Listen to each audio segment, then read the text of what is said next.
Tiga. Recording in progress. Om Swastiastu. Assalamualaikum warahmatullahi wabarakatuh. Salam sejahtera untuk kita semua. Shalom, nama budaya. Perkenalkan kami dari kelompok 6. Jadi kami hari ini akan mempresentasikan mengenai materi demam berdarah denggi pasca pandemi, di mana presentasi ini kami buat untuk memenuhi tugas dari mata kuliah epidemiologi dan ekologi. Next. Jadi sebelum kita masuk lebih lanjut, kita harus tahu apa itu demam berdarah denggi atau DBD. Jadi demam berdarah denggi atau DBD adalah salah satu penyakit yang disebabkan oleh virus denggi dan ditularkan melalui nyamuk betina dari spesies Aedes aegypti dan Aedes albopictus. Jadi DBD ini merupakan salah satu masalah utama penyakit di dunia, terutama pada negara tropis seperti Indonesia. Next. Jadi latar belakangnya yaitu adalah DBD ini merupakan penyakit infeksi yang disebabkan oleh virus denggi dan ditularkan melalui gigitan nyamuk Aedes. Jadi sebelum pandemi COVID-19, DBD ini sudah menjadi penyakit endemik di Indonesia. Namun karena pandemi COVID-19 ini jadinya berdampak pada penanganan DBD. Dan dengan penurunan kegiatan pemberantasan nyamuk dan perhatian lebih kepada COVID-19. Untuk relevansi temanya, penyakit DBD ini tetap menjadi masalah kesehatan penting di Indonesia meskipun pandemi COVID-19 sudah mereda. Jadi setelah pandemi itu, kasus DBD masih banyak terjadi yang dipengaruhi oleh berkurangnya perhatian terhadap pencegahan, perubahan pola hidup, dan terbatasnya aktivitas sosial masyarakat akibat social distancing semasa pandemi. Jadi mengingat dampaknya yang signifikan, penting untuk meningkatkan kesadaran dan upaya pencegahan DBD guna melindungi masyarakat dari ancaman penyakit ini yang terus berlanjut.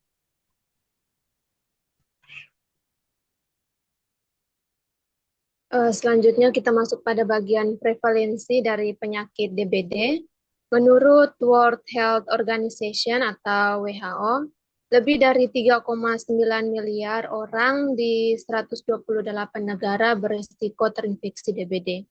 Mengacu pada data Kementerian Kesehatan tahun 2019, sebanyak 108.303 kasus dengan 747 kematian tercatat dalam kasus DBD yang dilaporkan pada tahun 2020. Sedangkan pada 2021 tercatat 73.518 kasus DBD dengan jumlah kematian yaitu 705 kasus. Sedangkan untuk Provinsi Bali sendiri pada tahun 2019 berada di urutan ketiga dengan insiden rate atau IR tertinggi yaitu 114,8 per 100.000 penduduk. Demam berdarah dengue atau DBD tetap menjadi masalah kesehatan di Indonesia meski pandemi COVID-19 telah mereda. Setelah pandemi, jumlah DBD meningkat akibat berkurangnya pencegahan, perubahan gaya hidup, dan terbatasnya aktivitas masyarakat. Karena dampaknya yang besar, upaya pencegahan dan kesadaran masyarakat perlu ditingkatkan untuk mengurangi risiko penyakit ini. Next.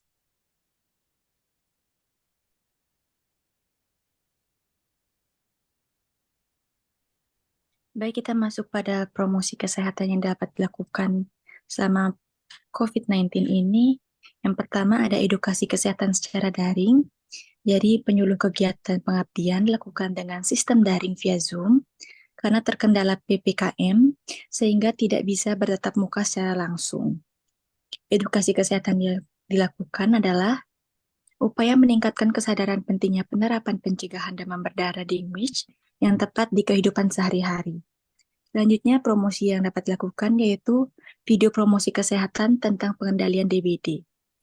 Video promosi kesehatan tentang pengendalian DBD di rumah saja dengan melaksanakan 3M+, yaitu menguras, menutup, mendaur ulang sampah, dan memelihara ikan cupang atau menanam tanaman pengusir nyamuk.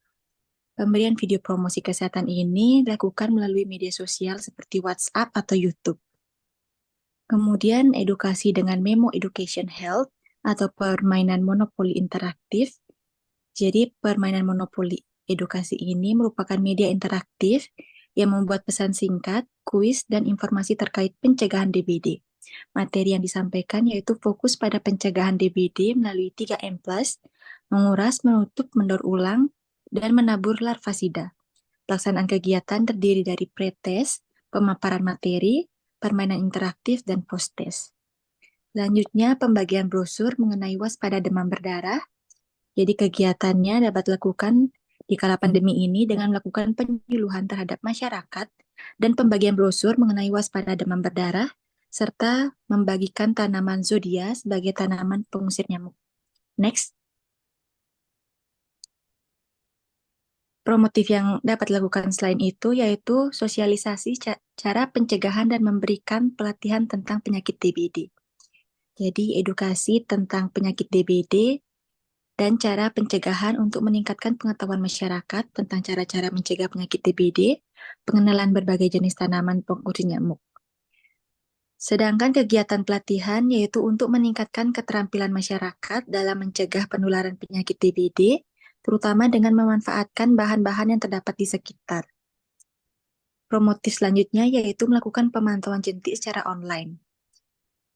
Kegiatan pemantauan jentik dilaksanakan secara online dan dilakukan secara mandiri oleh pemilik rumah, sedangkan Jumantik memantau secara online, serta data pemantauan jentik diperoleh dari laporan pemilik rumah.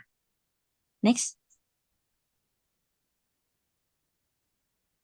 Selanjutnya ada upaya preventif. Yang pertama, Germas atau Gerakan Masyarakat Hidup Sehat, dengan tujuan menurunkan beban penyakit, menghindarkan terjadinya penurunan produktivitas penduduk, dan menurunkan beban pembiayaan pelayanan kesehatan. Yang kedua, ada sosialisasi kepada masyarakat dan pengawasan epidemiologi dengan tujuan memantau kasus DBD dan wabah potensial secara aktif untuk dapat mengambil tindakan cepat dalam mengendalikan penyebaran penyakit. Next. Yang ketiga, vaksinasi dan perubahan lingkungan dengan tujuan untuk mendorong masyarakat untuk menghindari gigitan nyamuk dengan mengenakan pakaian yang melindungi dan menggunakan kelambu. Yang keempat, pengendalian nyamuk dilakukan dengan cara foaming atau pengasapan menggunakan insektisida untuk mengurangi jumlah nyamuk saat terjadi wabah DBD, serta menaburkan larvasida di tempat penampungan air yang tidak bisa dikosongkan agar membunuh larva sebelum menjadi nyamuk dewasa. Next.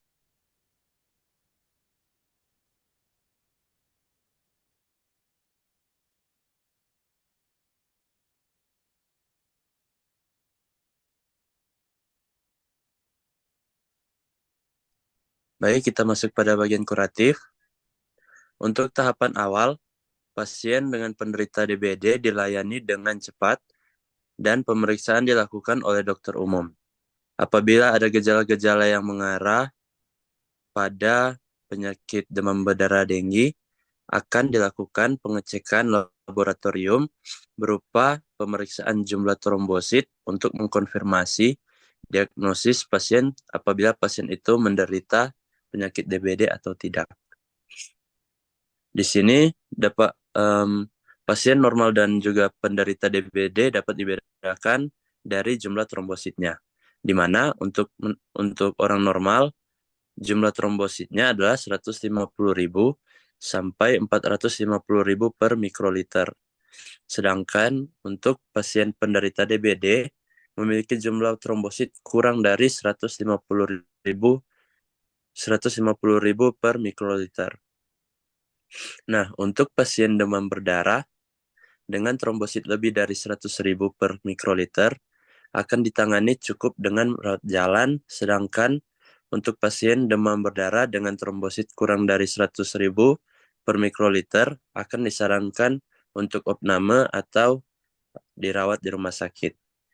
Next. Nah, masih terdapat penderita demam berdarah yang terlambat dibawa ke rumah sakit, sehingga tidak mendapat penanganan yang baik. Alhasil, risiko terburuk yang dapat terjadi yaitu kematian. Kematian juga dapat disebabkan karena virus demam berdarah yang menginfeksi pasien bersifat kuat dan lebih sulit untuk diobati, juga terlambat untuk dibawa ke rumah sakit. Next. Selanjutnya, rehabilitatif. Edukasi kepada pasien telah sembuh dari DBD tentang pentingnya menjaga pola hidup sehat seperti minum air mineral yang cukup untuk mendukung pemulihan, menghindari aktivitas fisik berlebihan hingga kondisi tubuh pulih sepenuhnya. Selanjutnya, edukasi kepada keluarga untuk menjaga kebersihan lingkungan sekitar seperti menguras bak mandi minimal 2 kali seminggu, menutup tempat penampungan air, mengubur barang bekas yang berpotensi menjadi sarang nyamuk. Selanjutnya, monitoring kesehatan pasien, pemeriksaan rutin pasca penyemprot untuk memastikan tidak ada komplikasi lanjutan, observasi kesehatan lingkungan tempat tinggal untuk memastikan bebas dari jentik nyamuk.